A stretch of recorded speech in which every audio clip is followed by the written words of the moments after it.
Why would we want to go through the effort of hosting our own Bitcoin node? Well, it comes down to trust or lack thereof. If you are interacting with the Bitcoin network, you are either using your own Bitcoin node or you're using somebody else's Bitcoin node. And when you are using somebody else's Bitcoin node, there is an inherent necessity for trust there. You are trusting that they are, one, giving you the correct data about the Bitcoin network, and two, that they are not spying on your transactions. Welcome to the Sovereign Computing Show, presented by ATL BitLab. I'm Jordan Bravo, and this is a podcast where we teach you how to take back control of your devices. Sovereign computing means you own your technology, not the other way around. This episode is sponsored by ATL BitLab. ATL BitLab is Atlanta's Freedom Tech hackerspace. We have co-working desks, conference rooms, event space, maker tools, and tons of coffee. There is a very active community here in the lab. Every Wednesday night is Bitcoin night here in Atlanta.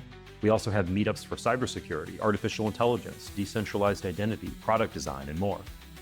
We offer day passes and nomad passes for people who need to use the lab only occasionally, as well as memberships for people who plan to use the lab more regularly, such as myself. One of the best things about having a BitLab membership isn't the amenities, it's the people. Surrounding yourself with a community helps you learn faster and helps you build better. Your creativity becomes amplified when you work in this space. That's what I think, at least. If you're interested in becoming a member or supporting the space, please visit us at atlbitlab.com. That's atlbitlab.com. All right, on to our show. Welcome to the Sovereign Computing Show. I'm Jordan Bravo, and I'm recording here today from ATL BitLab in the heart of Atlanta with Stephen DeLorme. What's up? We want to remind you that you can write into the show by boosting with Fountain FM as the podcast client, and you can attach some sats to that. We will read your feedback and suggestions on the show. You can also send us an email. That email address is sovereign@atlbitlab.com. That's SOVEREIGN@atlbitlab.com. And to see all of the information regarding this episode, go to atlbitlab.com/podcast. Today, before we get into our main topic, we want to bring to you a couple of interesting news items that are relevant to the sovereign computing space. The first one we want to talk about today is about Thunderbird. And Thunderbird, to remind you, is a email and calendar client by Mozilla. And it's only a client that you download and use on your computer or on your Android phone. But it has not been a service in the way of like Gmail or Outlook or something like that. But they have just announced that they are now going to be offering a service. And it's kind of a multi-pronged service that they are offering, a competing service to the likes of Gmail and those other companies. And they're calling one of them Thundermail. So if you, for example, don't have an email address and you want to use Thunderbird, previously you had to bring your own email address and email service. So whether you're bringing it in from Gmail or some other more privacy respecting email provider, you had to bring your own email provider, and Thunderbird was just the client. But now, going forward, thundermail.com is a service that they're providing, and you'll be able to have your own domain name. I believe it's you'll have your name at thundermail.com or tb.pro. They're providing both a free service and a premium service. And the premium service, you get to, one, know that you're supporting an open source and privacy respecting service, but you also get some value add, such as, you know what? I'm not seeing it here. Stephen, do you see any of the professional? Let's see. Pro, no, I do not. It might be more of a future feature that they're promising to release, but maybe in the meantime, it's just going to be the free basic service. Yeah. Huh. Interesting. Pro. Yeah. They don't really talk about it a whole lot. But in any case, the free service is going to be having your own email address and server. They also offer something called Thunderbird Appointment. It's a scheduling tool that allows you to send a link to someone, allowing them to pick a time on your calendar to meet. So this is kind of like Calendly, if any of you have ever used that or interacted with somebody who's used Calendly. Basically, I can send a link to somebody, they click it, it takes them to a web page, and then they can schedule themselves on my calendar. The other thing that they're offering is something called Thunderbird Send. And this is a rebirth of Firefox Send, which was a service that Mozilla previously offered, where if I want to share a file with somebody on my computer, it's kind of like Dropbox Upload or one of these other services where you could just send a link to somebody and they can click it, open it in their browser and download it. It makes it incredibly easy to send things, very convenient. So the reason I wanted to share these with you is because this is a more private, privacy respecting and open source version of some of these proprietary services that already exist and have existed for years with other providers. I think these are the pro services. It's like, what are the services? Okay. So we'll have to do some more research into which of these are provided on the free account and which are provided on the pro account. As soon as these are publicly available, it might be the case that they're already available, but I'm going to do a little more research and try these myself, and then I'll report back here and we'll go over them in more detail. But I just wanted to bring this to everyone's attention and boost in or write in and let us know if you are interested in these services, if you've already tried them, if so, what you think. That's pretty cool. Is Thunderbird still maintained by Mozilla? Well, it must be. I just saw the Mozilla logo on some of this. Yes, it is. Well, maybe that's a revenue model that's not Google. That's cool. Yep. Mozilla has tried a lot. They've thrown a lot of things at the wall and not much has stuck except for their Google funding over the years. So it'll be nice to see this. Maybe it'll actually generate some revenue for them and they'll be less dependent on Google.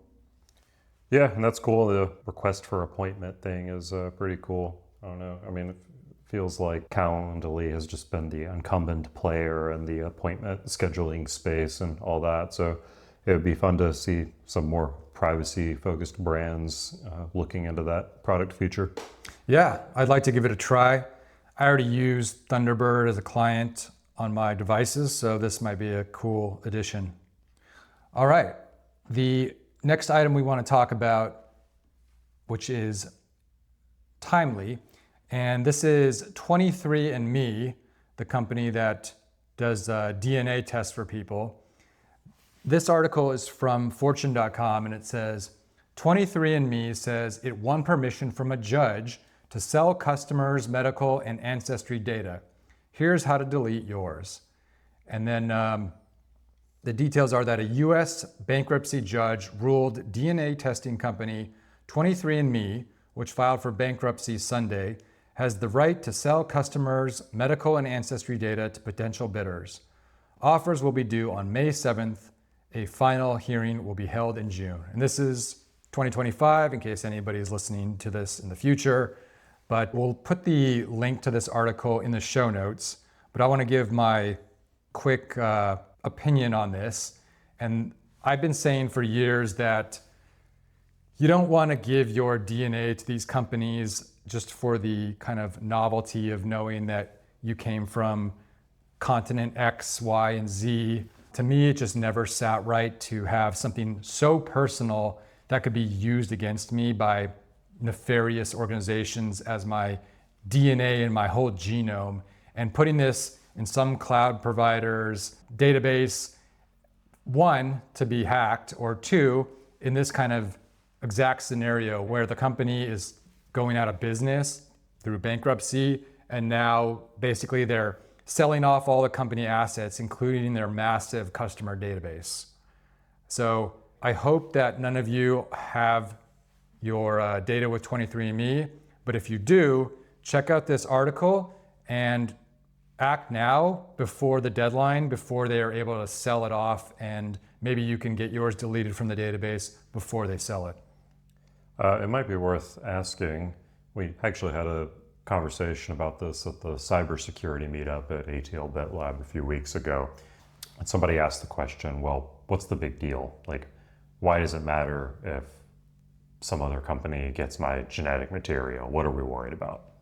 Sure. I think one that comes immediately to mind is that what if your health insurance company buys this data and now they can exclude you from coverage because you have genetic disease XYZ, or maybe your potential children will have genetic disease XYZ because you're a carrier for this particular gene.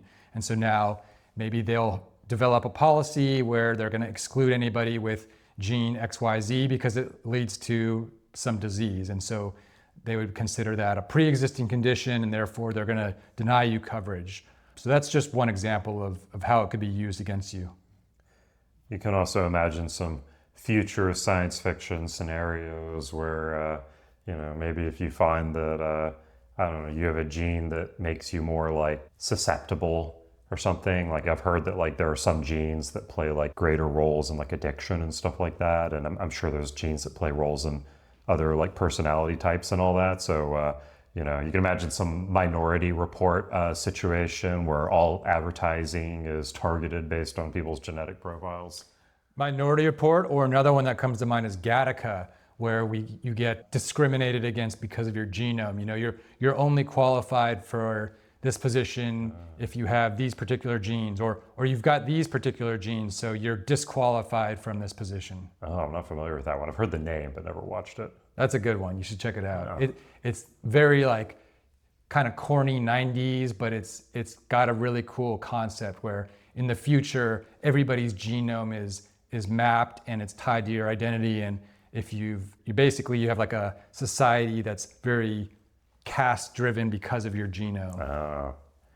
I'm sure there are people out here worried about like that Black Mirror episode where they're like taking people's genes and spinning up replicas of their brains inside of video games and stuff. But that was my least favorite Black Mirror episode. I don't think that's anything we actually have to worry about right this second, having our entire brains being copyable by DNA. That's not hard science fiction, that's soft science fiction. But the health insurance thing, I would agree, is probably the most immediate threat or concern one would have about this kind of thing. Sure. And while this one particular thing might not be a complete end of the world scenario, it's all about reducing your digital footprint and becoming a smaller target and having less of your data strewn across the internet. Yeah. Get those wins where you can and improve your digital footprint where you can. All right, so we're going to move on to today's main topic, which is how to host your own Bitcoin and Lightning node. Before we talk about the how, let's talk about why. Why would we want to go through the effort of hosting our own Bitcoin node? Well, it comes down to trust or lack thereof. If you are interacting with the Bitcoin network, you are either using your own Bitcoin node or you're using somebody else's Bitcoin node. And when you are using somebody else's Bitcoin node, there is an inherent necessity for trust there. You are trusting that they are, one, giving you the correct data about the Bitcoin network, and two, that they are not spying on your transactions. For example, if I've got a client, and I'm going to talk about let's say Blue Wallet, which is a iOS and Android Bitcoin wallet software. Out of the box, it's going to be connecting to a third-party node. Now, they have a system that minimizes trust by having a series of different nodes that it could connect to, and these are trustworthy nodes, and it's semi-anonymized. But at the end of the day, you are trusting those nodes. And so if I make a transaction, I'm trusting that it was not intercepted and my IP address is not being correlated with those transactions and sort of doxing my account. Any additional thoughts on that particular point, Stephen? Yeah, I think there's also a philosophical kind of angle to hosting your own Bitcoin node. You hear a lot of times this mantra in Bitcoin and the wider crypto ecosystem of be your own bank. And so what does that mean? I think it goes a little deeper than just I can send and receive without a middleman. There's also being able to verify that the money that you're receiving is actually valid and recognized and real money. So if you think about Bitcoin, well, what is it? Well, it's basically just this ledger, and it's this idea that every Bitcoin user, which really in this context is really just anybody, any Bitcoin node, kind of agrees on the state of the ledger. And that ledger is updated roughly every 10 minutes. And the nodes have to come to agree on what that is. Well, if you don't have, your own node, you're trusting somebody else's node. So it's kind of this strange idea where you think about it of like, let's say somebody sends you 1 Bitcoin because you're, I don't know, selling a car or something. These days, that's a really expensive car. But anyways, somebody's sending you a Bitcoin and the little, wallet interface lights up and says you've received a Bitcoin. And it's like, well, how do you know that's really a Bitcoin? And how do you know that's not just like some web interface or some, front end UI that's telling you that, your account has been incremented? You don't actually know unless you're going through a Bitcoin node and you're, validating from the source, from an actual, proper copy of the ledger that is the blockchain. You don't really know otherwise if the money's real or not, or if the transaction's real. So I don't want to scare everybody, and well, maybe I do. I don't, want to say that, all websites that tell you anything to do with the Bitcoin blockchain are bad or wrong or anything like that. But at a certain level, you don't really know for sure unless you've actually run the Bitcoin node yourself. So, if you're just starting off your Bitcoin journey, it's one of those things where, a little bit on an exchange might be fine. Maybe you want to withdraw some of that to a hot wallet on your phone or something like that. But if you're getting to the point, where you've got a bunch of, Bitcoin in cold storage or something like that, when you start having, more and more in Bitcoin, it might be worth it. Depending on your threat model, but it might be worth it to actually validate that money's real and actually there. Agreed. And a Bitcoin node is, don't be thrown off by the terminology. It's not some kind of magical computer. It can be any computer. You could be running Bitcoin node software on a desktop or a laptop, but typically you want to have it running continuously all the time. So you're going to be running it on something that you leave plugged in and on 24/7. And if you think about it, Bitcoin blocks are generated every 10 minutes. So really it needs to be continuously connected to the internet and on so that it can be update the Bitcoin blockchain with the latest block. And then when you are accessing it from a remote client, like a mobile phone or laptop, let's say, that it's got the latest Bitcoin blockchain information. So typically you want to be running it on the same kind of hardware as you'd run a typical home server. This could be something as low powered as a Raspberry Pi, or it could be a little bit more powerful, maybe a little home PC that you leave plugged in. But in any case, you're going to get the best results if you can leave it on 24/7. We'll talk a little bit more about the how, but we've been talking about the base layer or layer 1 blockchain node. We also want to talk about today how you can host a Lightning node. And let's get into the difference between the Bitcoin and Lightning node, and also the why of why you might want to also additionally set up a Lightning node in addition to your Bitcoin node. Now, first, a Lightning node, it requires a Bitcoin node. So a Lightning node is simply additional software that's running on top of or side by side with a Bitcoin node. And a Lightning node basically speaks the Lightning protocol, so that any 2 Bitcoin nodes that speak the Lightning protocol can communicate with each other and send payments back and forth in what's called a payment channel. And when you host your own Lightning node with your Bitcoin node, you gain some major benefits, because while you can certainly run a Bitcoin node on something like a mobile device, and there's a lot of cool apps out there that'll do this, for example, Phoenix or Zeus, you are making certain trade-offs in terms of what is being trusted by that app and that server. So we'll get into the nitty-gritty of about how you would do that and the different trade-offs there. But similar to with a Bitcoin node, you're really bringing that entire stack into your own control, and you're giving yourself the ability to know and not have to trust that you are running, the amount of money that you see that you have is actually the amount of money that you do have, and that nobody else is able to view or spy on your transactions. Stephen, any additional thoughts on running a Lightning node and the why of it? Yeah, I mean, and I'll rephrase the why slightly. I mean, Lightning is nice because people can make transactions that are much quicker and much cheaper in transaction fees. It's like a lot of times, if you're just running a Bitcoin node, maybe you're only interested in on-chain stuff. Maybe you're dealing with transactions that are bigger transactions, let's say, and maybe with the Lightning node, you're trying to engage in, it doesn't have to be smaller transactions, but it very well could be smaller, more frequent transactions, maybe engaging in value for value stuff.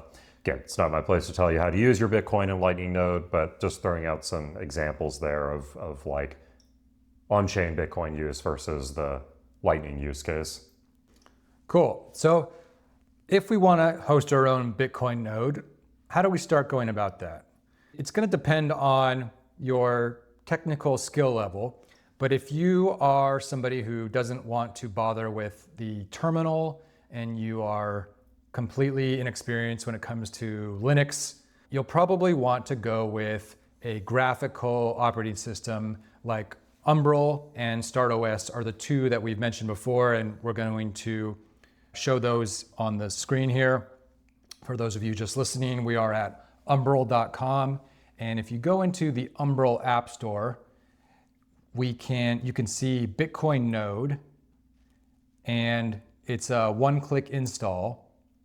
And when you install this, it's going to start the initial block download, which is where it's going to sync the Bitcoin blockchain data from all the way back to the beginning, the Genesis block in 2009, up to the present.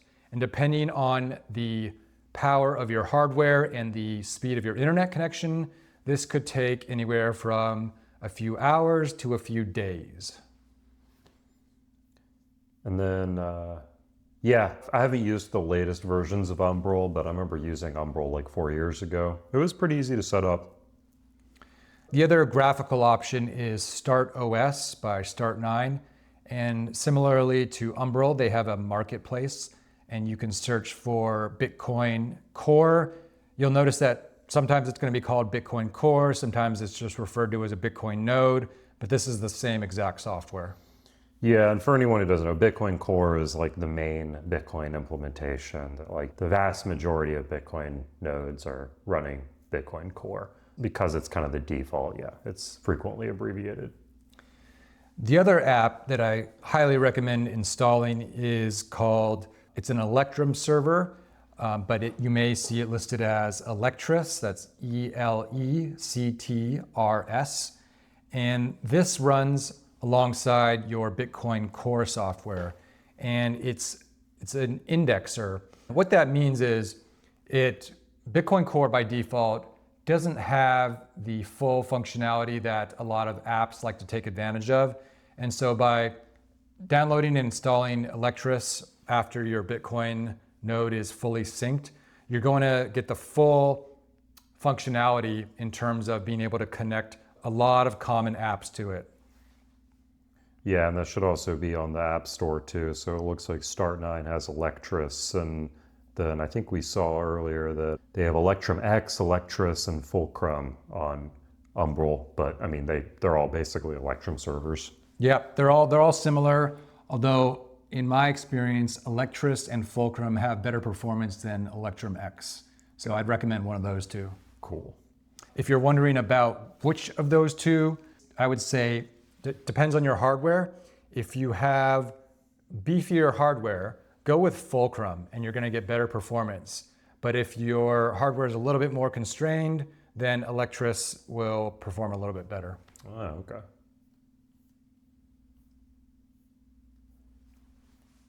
Those are the two graphical options. But if you are a Linux proficient individual, or maybe you want to try running it on your own server, VPS or home server, you can run it through a Docker image, or you can simply go to one of the sites, one of the GitHub repos, and follow the instructions there. It's relatively straightforward. You're going to have to give it the username and password of your Bitcoin Core node, and then you're off to the races. Similarly to how Bitcoin Core has to download the initial, do the initial block download and build up that database of the Bitcoin blockchain, the Electrum server is going to have to scan the whole Bitcoin blockchain that you've downloaded, and it's going to build up an index. That could take a few hours, but it's a lot quicker than the Bitcoin block download. So however long your Bitcoin blockchain download took, it'll take a fraction of that time, but it will take some time. Now, it might be worth talking a little bit about ways to improve this and like system requirements. Let me know if I'm getting ahead of you here on this, but I think right now the Bitcoin blockchain is about a terabyte, or I'm sorry, it's less than a terabyte in size. I think it's like 600 or 700 gigabytes. And about 4 years ago, the kind of recommendation was that if you want to run a Bitcoin node on, say, like an Umbrel, you were supposed to plug in a 1 terabyte hard drive, like minimum. I wonder if that's still the case or if the requirements have gotten more. I currently run a home server with a 1 terabyte drive SSD, and I've got the 600 to 700 gigabyte Bitcoin blockchain data, as well as the Electrum servers 100 to 200 gigabytes of index data, and it's running very smoothly for me. So I would say you can still run a completely unpruned Bitcoin node with 1 terabyte drive. So then that's good then. But yeah, it is something to keep in mind that like it is going to keep getting bigger and bigger. And as you, because you bring a good point there, is it's not just the blockchain, it's also like the index and all of that. So you will eventually reach a point. I'm not saying it's critical right now, but you will reach a point where it will get to be too small. Like, I don't know, maybe another 4 years, something like that, 8 years, I don't know. But it might be the sort of thing to think about that if like you're just starting from scratch right now, maybe 2 terabytes, but I don't know, I might be getting way ahead. Yeah, 2 terabyte drive will give you years of space to grow. The other option, and maybe you were alluding to this, is you can enable the pruning feature of Bitcoin Core. And pruning will throw out some of the older block data. You can give it a parameter of however many megabytes or gigabytes you want to constrain it to, and then anything above that, it will simply throw it away and it won't take up space on your drive. Yeah, and you could do something like, you know, I only want to keep 6 gigabytes of Bitcoin data. That's great because you're still validating from block 0. Like the node is still going back to the Genesis block and it's checking every single block. But once it hits its max limit, it starts throwing away. It's like first in, first out. It starts throwing out the blocks that it doesn't need anymore once it's validated it. So you can save a lot of space that way. I think another thing maybe too, like system requirements, because like I think when I was, you know, now I just usually do Bitcoin nodes on like VPSs personally, but I remember back when I was using Umbrel, I had like a SSD hooked up with like USB 3.0. And I've heard that apparently the SSD really actually speeds up performance a lot, which I was really surprised by. I would have thought that the bottleneck would have been the 1 gigabit per second network cable going from the computer to the router. And I would have thought that would have been the bottleneck, not necessarily that it wouldn't really matter if the SSD was capable of, writing data at a full 3 gigabits per second, because it's bottlenecked to something before that. But I've at least heard reports that it's way, way faster downloading the blockchain to the SSD as opposed to a spinning disk. Oh yeah, I can confirm. I've done both. And the processor speed affects it. The SSD versus like a spinning disk, hard disk affects it. And that's because it's not the downloading that's the bottleneck, but rather the validating it, which is a processor intensive task. And then writing that to disk is also very IO intensive. So you have both an IO bound this is sort of a software engineering speak, but like you have a bottleneck both on the IO part of it and on the processing part of it. Yeah, and I think Bitcoin Core is like it waits until one block is validated before it downloads the next one, I think is how that works. So even if you have a really fast internet connection, if it's validating them slowly, it's basically, that's preventing it from asking for the next block and downloading it. So yeah, I could see how the CPU validation would add a good bit of time to that. And then, yeah, if it's having to like write some data to disk, then check it, and then write it again, or whatever it's doing, then the hard drive time would take a lot there. So yeah, all things to consider. The upshot of that is that I have personally found that a Raspberry Pi, for example, a Pi 4 specifically, it could run a Bitcoin node at a reasonable enough performance. But when I added a Lightning node on top of that, the UX became really bad. It was just too much data to process. And so I would say if you're only interested in running a Bitcoin node, then a Raspberry Pi 4 or greater processing device will be sufficient. But if you are gonna put a Lightning node on top of it as well, you're gonna want some slightly more powerful hardware. And we're not talking about anything crazy here. Raspberry Pi 4s are very low powered. So something as simple as like an i3 processor for, you might recognize that. This is like what would come in a really cheap laptop, but like that's gonna be plenty sufficient for a Bitcoin and Lightning node. Yeah, we had a Lightning node workshop, how to build one, at ATL BitLab a couple years ago that Packet Protector taught. And he set everybody up on Start OS, and he had these like computers he was pointing everybody to online that you could order. They were pretty cool because they were like just these kind of business computers. They were, originally Dell, or I can't remember what brand, but they were originally meant to just like run Windows, whatever version, and be kind of a affordable business machine. They're very small form factor, like, half the size of a laptop, maybe smaller. They were super cheap.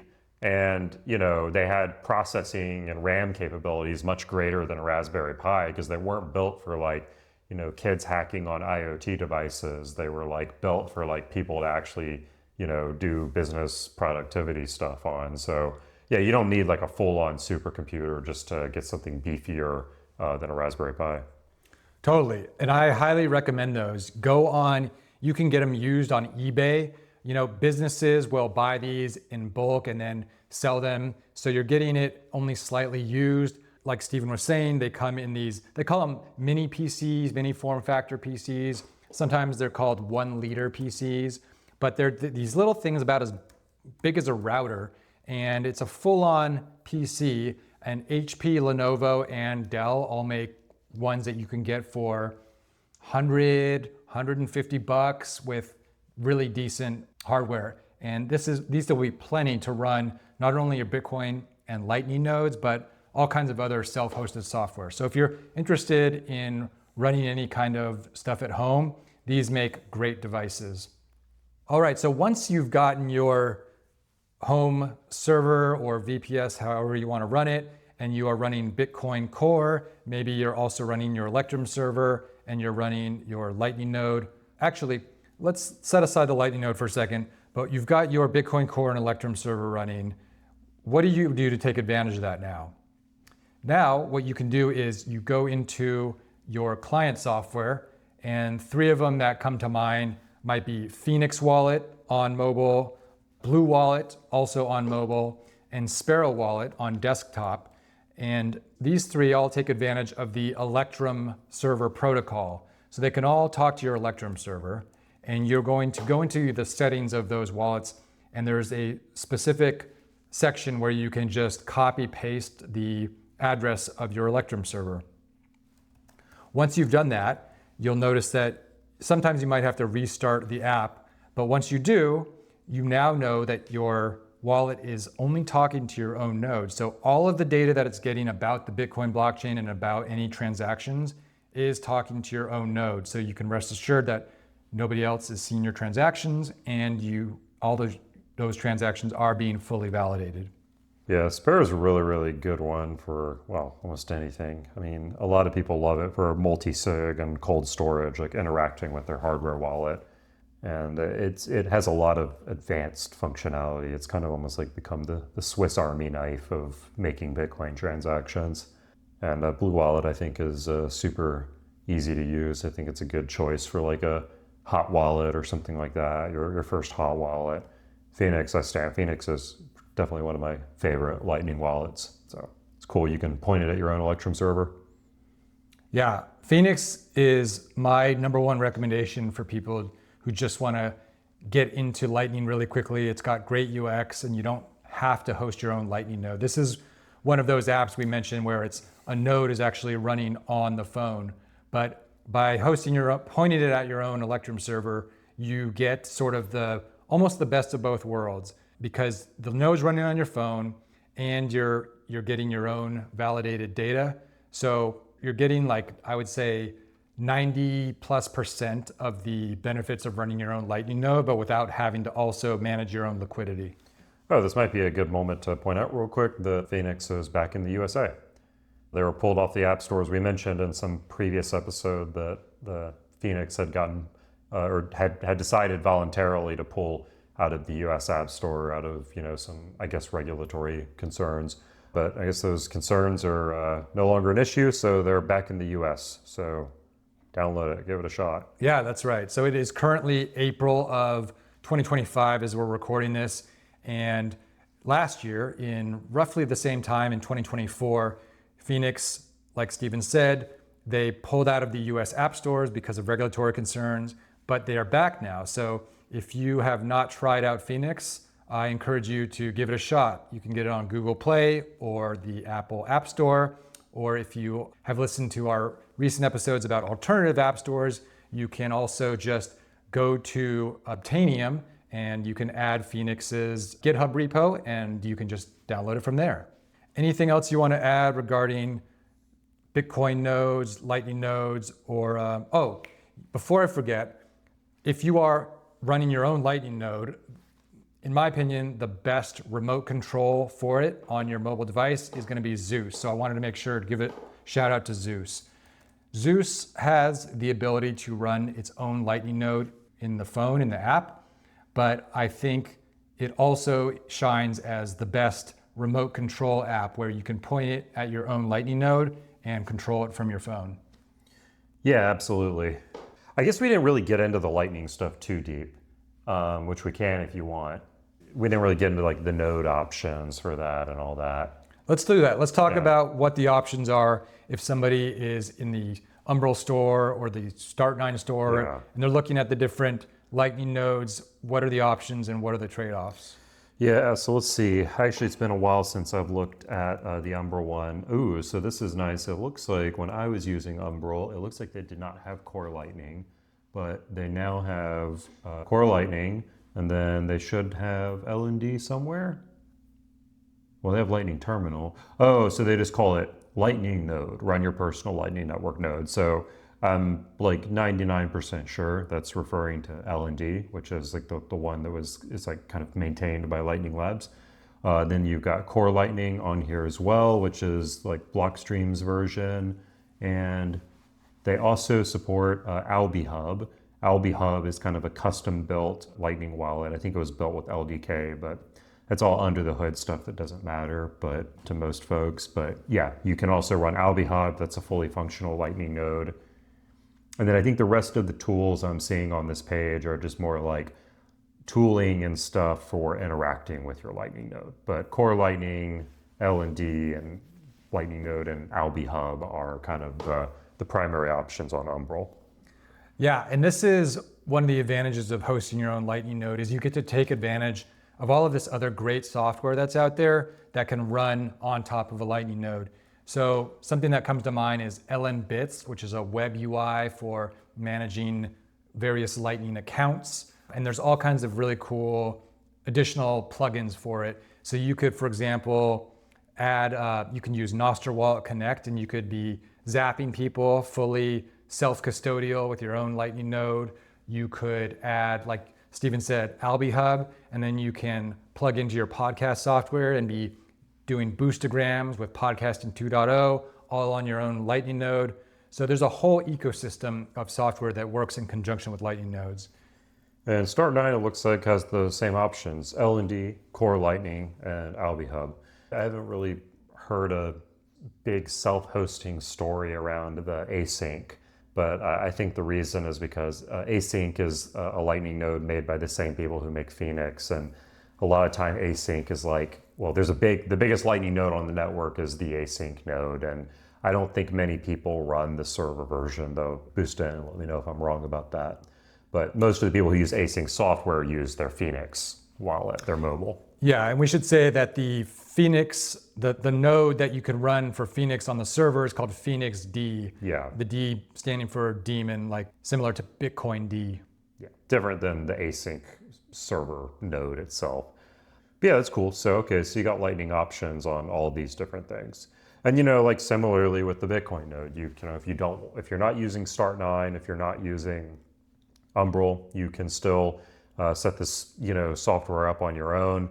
I think Alby actually has some kind of hosting thing for Alby Hub that they can do for you. Yeah, let's give a shout out to them. Alby Hub, what is their getalby.com, I think is their website, but they have a hosted option, and it's kind of cool because they offer a trust minimized solution where they're hosting the Lightning node, but it's done in such a way that you're not giving up too much in terms of ruggability for them to steal your funds or anything like that.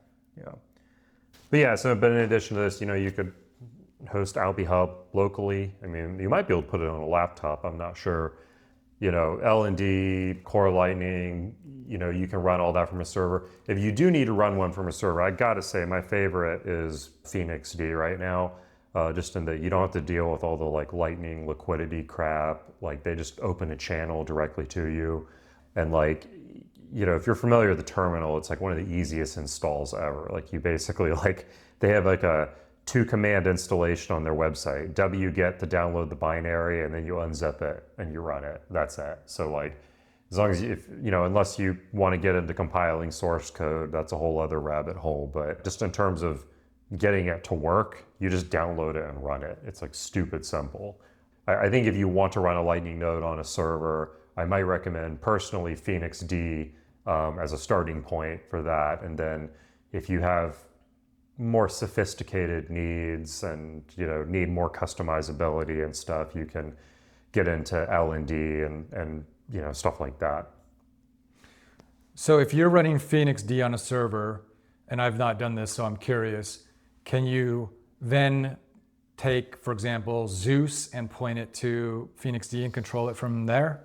I actually don't know about that. I should check on that. Yeah, that's a good point. It might be if you need that easy mobile, use case, maybe it's not the option for you.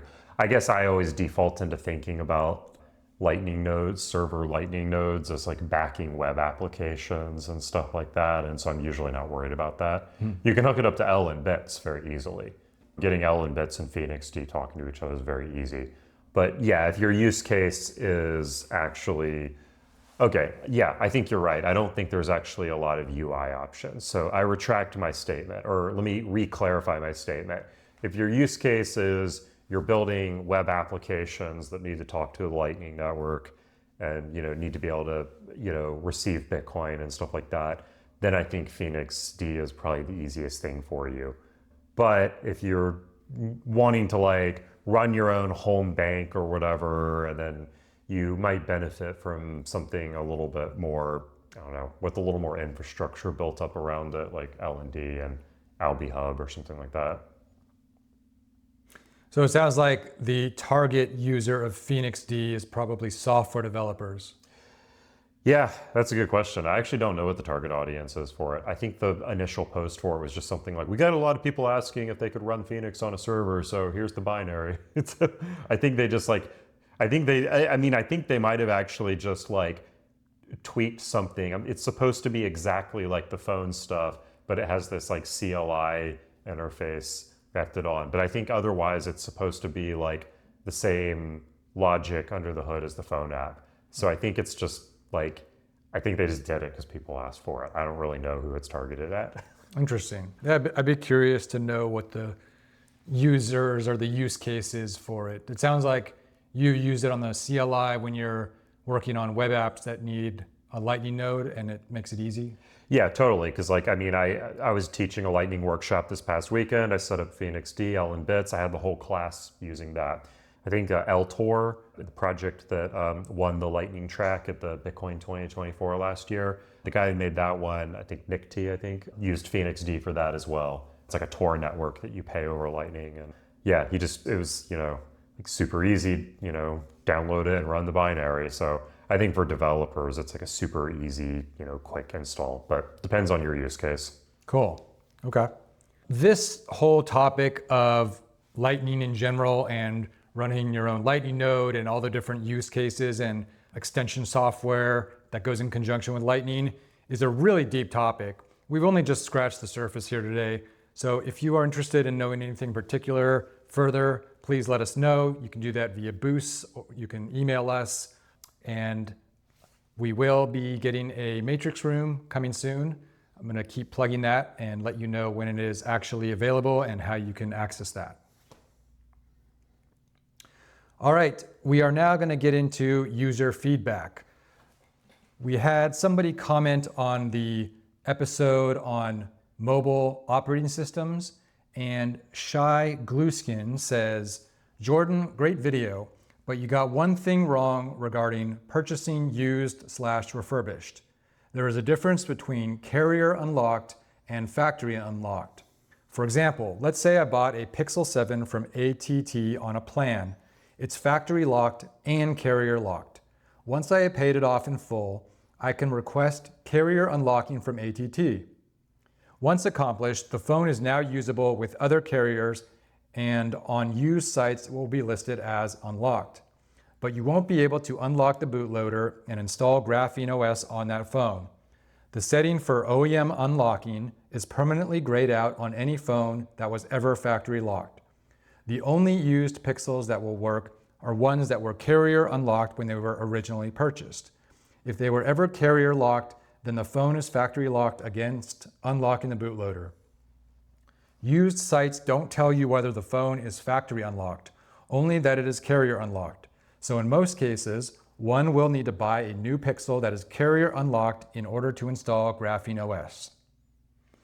Okay, so if I'm understanding this feedback correctly, there's kind of two levels of unlocking. And when you go to a used site such as Swappa, which is what I discussed in that episode on mobile operating systems, if it says unlocked, that's only referring to carrier unlocked, but they actually will not have any way of telling you whether it's factory unlocked. And in order to be able to unlock the bootloader, to flash something like Graphene OS and then relock it, you need a phone that is factory unlocked. Carrier unlocked is not enough. Does that sound like what this Shy Glueskin is saying? Yeah, I think so. Okay. Well, I did not know that. Great feedback. Thank you for writing in and letting us know about that. So I guess the takeaway there is make sure you're getting a factory unlocked phone. And if you are buying it used, you have to kind of guess, or it's sort of a crapshoot because they're not going to make that clear up front. Yeah, I guess if you were like buying it from a friend or something, then you would be able to determine that up front when you're buying it. So, and maybe to refine that slightly, it's that, if you're planning on buying a used phone in order to, put Graphene OS on there, then you need to be able to see the phone and verify that it's actually factory unlocked, before you make the purchase, which you can do in person with your friends. You can't always do that with one of these swapping sites. Right, and if you want to know how to do it, go to grapheneos.org. Under their installation instructions, they're going to walk you through how to unlock the bootloader. And in that first step, you'll be able to go to that option. If the option is grayed out, you know that it's locked and you can't unlock it. If you are able to do it, then you're good to go and it's factory unlocked. Cool. All right, thanks everybody, and we'll see you next time. Catch you later. Hey, thanks for listening. I hope you enjoyed this episode. If you want to learn more about anything that we discussed, you can look for links in the show notes. That should be in your podcast player, or you can go to atlbitlab.com/podcast. On a final note, if you found this information useful and you want to help support us, you can always send us a tip in Bitcoin. Your support really helps it so that we can keep bringing you content like this. All right, catch you later.